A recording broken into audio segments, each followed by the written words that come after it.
Hello and welcome to my channel. I am Zodiac Bandit, and it is now 2022, and I thought what better way to start the new year than by ranking from least favorite to favorite, because I like them all, the PCs of Campaign 3. So at number 9 I have Bertrand Bell. Bertrand Bell wasn't really a player character. He was a character to serve the plot and get the party together, and he served his purpose really well. But because of that, I got this feeling from day one that he wasn't going to stick around longer. He was the one that introduced them to Esteros and got them going on their mission and becoming a group together. And I thought that was great. I thought he served his purpose really well.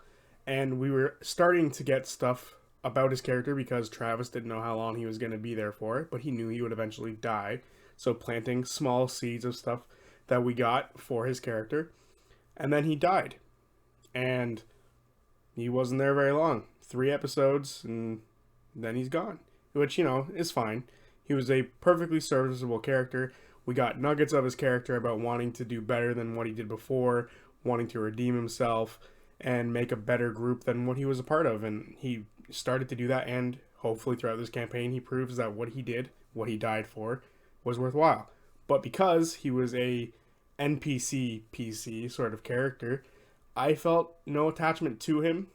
It was sad when he died, but that's about it. It was a short-lived, sadness, and even the player characters that are still around don't seem terribly bothered by it anymore. So, because of all that, I kind of put him in last. I still like him. I love his cowardness. I love everything about him. He was a great character, and it's sad that he's gone. Wish we got a little bit more out of him, but all that together made him bottom of my list. Still very much like him.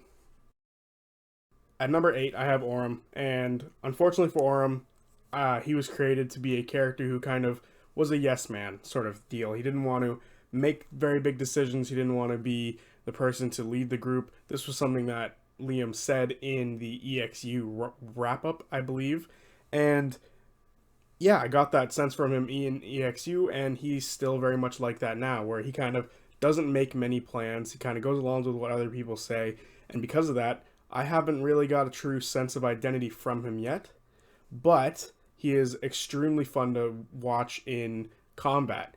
Liam is taking his creativeness from being a wizard for the past 3 years and is now putting it into being a warrior class or a fighter class. And Battlemaster, in my opinion, is extremely underrated, as are all fighters. But he is doing a magnificent job with his maneuvers, and I love listening to it. And as of right now, because the only thing I find all that entertaining about Aurum is his combat and a slight connection to Campaign 1, he's down here at number 8. I like him. He's got so much more room to grow, and I can't wait for it. But as of right now, this has put him down here at number 8. At number 7 is Imogen, and similar to Aurum, I haven't gotten a true sense of what her identity is yet. She seems to be on the side of good and wanting to help people, just random people around her, even if she doesn't know them. And to be insanely honest, that's all I can get from her character. We know that there is other, things about her powers. She's got the capability to read minds, and that this is a constant thing she has to struggle with. And having a struggle is a nice thing, and it, gives me a bit more of a connection to her than, say, Aurum. But that's about all we know. We know a little bit about where she came from, and her father is still alive. So we know some things about her, but not a whole lot. And as time progresses, we're obviously going to learn more. But because all we have is that she has headaches from her powers and a little bit about where she's from, I don't have a big connection to her, and I don't have a big identity from her yet. That's just me personally. If you know what her identity is, or if you think you know her identity, tell me. I really would like to know. But because of that, she's a number 7 for me. I like the character. The character also has a lot of room to grow like Aurum, as do every single one of these characters. But because of that, I feel like I have a little connection to her. At number 6, I have Dorian. And we are slowly learning more and more about him, and hopefully we get to learn a lot more about him before he leaves the party like I had predicted. And like so many others have predicted as well. But we're learning more and more about him at every episode.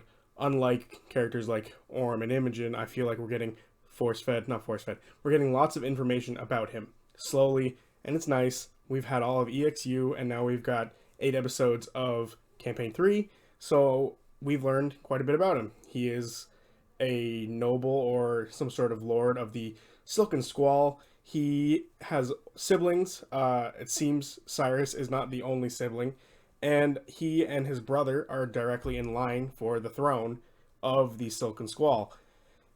We also know that it doesn't seem that Dorian wants it because his older brother was the perfect older brother and he didn't want to live in that shadow, so he left. And now he is where he is now after EXU and now in Campaign 3. And yeah, we're slowly learning more and more about him. His real name is not Aurum. That's cool. Everyone's got to have secret names nowadays. But I've gotten a lot of attachment to Aurum because of EXU, but I don't have a huge attachment because in the back of my head, I have this feeling he's always about to turn and leave. And I don't know if that's because of me, my theories about him leaving, or if that's what's intended to be done. But because of that, I have a disconnect with him. And this is all my fault. Obviously, it's not Robbie's fault or anybody else's fault. It's my fault for this. But because of that, I don't feel overly invested in him. I didn't feel overly invested in him in EXU either. He, much like Aurum, felt like he took a backseat to other characters like Opal or Fern. And I still get that sense from him that he's sort of sitting in the back as we're getting fed more and more information about him. And I would like him to kind of break out of that shell before he leaves. Maybe. Who knows? And yeah, I mean, I like his character. I like everything about him. He seems to be an entertaining in combat as well. He's not afraid to get up into combat, even though he's kind of a squishier class. And I like that about him. So yeah, he's at number 6. And at number 5, we have the character that I know by the end of this campaign will be at number 1, Chetney. The reason he's at number 5, we have not seen very much about him at all. We know he's a woodcarver, and that he's a rogue, and that he came here after he lost his job because he was pushed out because he didn't want to work with metal. That's it. That's all we truly know about the character. However, so far, Travis is playing him amazingly. He is funny. Everything he does is hilarious. I love the way that he describes him scuttling across the ground as he sneaks off. And I like the way he tries to hide in plain sight and starts whittling on wood. And I've liked this character every second he speaks. His relationship with Dorian is fun, unwarranted as it is. And I've just found everything that he's done to be funny, great. But if that's all he's going to be as a character, I can see that being a little grating for a lot of people. For me, I think it's going to be great all campaign. But I can see him just being some sort of a gag character as a problem as we try to get more emotional moments out of some characters, as is going to happen throughout this campaign, much like it did last campaign and the campaign before it. So, hopefully, he's not just a joke character this whole time. And if he is, I'm okay with that. And I will be okay with that. I mean, Scanlan was one of my favorite characters throughout Campaign 1, and he was a little bit of a jokey character, but he also had a serious moments, which is what I kind of hope Chetney does. So, because we have very limited information on him as of right now, and because he's a little bit of a comedic character, he's at number 5. He will be at number 1, rest assured. Guaranteed he's going to steal that spot. And at number 4, we have Ashton. Ashton is a character who I think is the most complex so far in this campaign. He's a character who has the words written "fuck off" on his jacket, and he has a very cold, stony almost exterior and personality. Doesn't like people, doesn't want to talk to people, but that's all a farce. There are things that he has done throughout this campaign so far, and we're only 8 episodes in, to where that is just an act. That is a play he is putting on so that other people don't approach him, so they don't get to know the real him. And I really enjoy this character because of that. The reason I say that, there are moments where he has shown cracks in this facade he has. Like when Bertrand died. He bought everyone sandwiches except Bertrand, and that is the one thing he regretted that morning. He didn't buy him a sandwich. And then later, when they started to look into Bertrand's death, he led the charge, and that is what got them to the Humpback Corsairs. And after that, he kind of took a step back because he didn't feel he did a good job getting them to the information they needed to get to Duggar, but he did. He got them there to get to learn the things. But I think he took a step back because he didn't want to show that he cared too much. And he totally does care. and it's a great facade that he put on. He gives money to people who needs it. He doesn't want to steal money from people who, have very little money. Very much like Molly Mock. We don't steal from good people, and I feel like that has sort of transitioned over into Ashton. And this character shows more and more as it goes on, he does actually care. He doesn't want you to necessarily fuck off.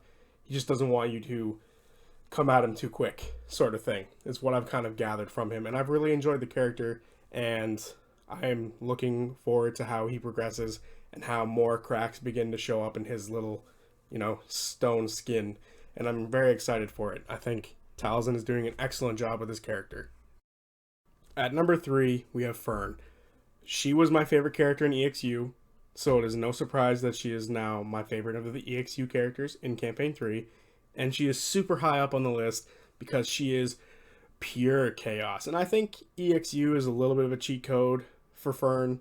It's allowed her to grow even more on me. Her chaotic nature is nice and fun, and now that they're instead of being on a countryside skipping between cities, they've been in a city the whole time, and she has been absolute chaos, and I've loved every second of it, and she's just great. And Ashley is showing her RP chops, and she's doing a magnificent job at it.